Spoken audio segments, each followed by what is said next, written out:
Welcome back to Irish Strength Training. Today we're looking at how to make your own crash pads.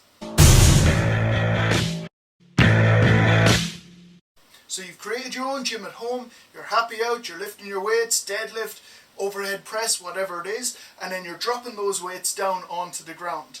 Now this can cause a couple of problems. It can damage your weights, it can damage your floor, and it can damage your health when your partner has a look at that floor and sees what you've done.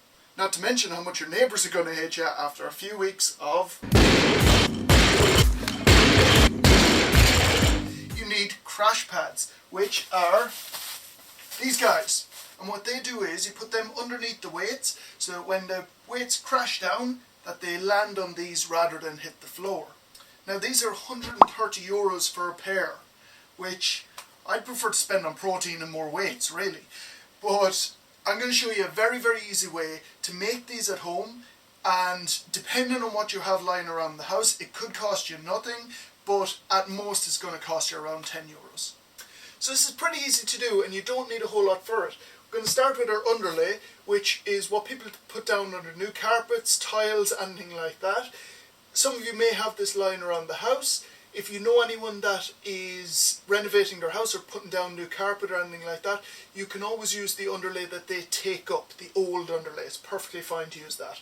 The next thing we've got is a piece of memory foam, and I've cut this into the shape that I want, or the measurements I want, which is just a little bit over 2 foot by 1.5 foot. Okay? Doesn't have to be exact, just rough measurements is fine.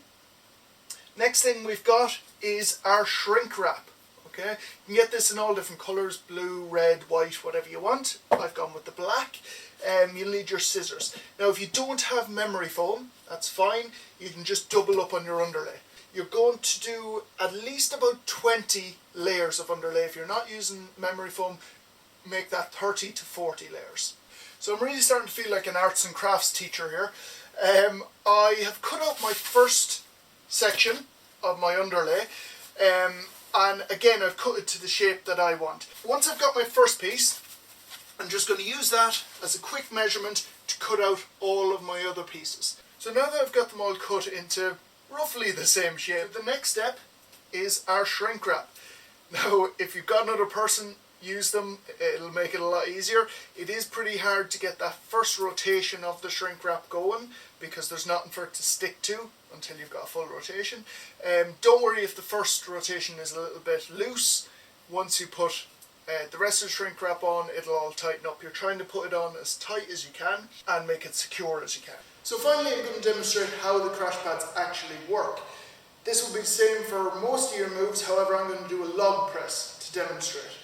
Now I would still advise, if you have an overhead move, don't just throw the bar down onto them, because there is still the possibility, if it's coming from that height, that it will bounce slightly or roll off the pads, okay? So you have to keep a little bit of control as you're bringing it down. But it will protect the weights, it will protect your floor. So with the log press, I'm going to bring it up. Now I don't want to throw it from here, I am going to bring it down, so I'm still in control. However, if I try and roll it down now, I'm increasing the possibility of injury. So, I'm going to keep control, but I am going to let the weight go down towards the ground. Like so. Okay, so the weight is going down, I'm keeping control of it, but my back isn't strained, and it's protecting the floor, it's protecting my equipment. So, hope you found this helpful. Please like this video, subscribe to the channel, and I'll see you in the next one.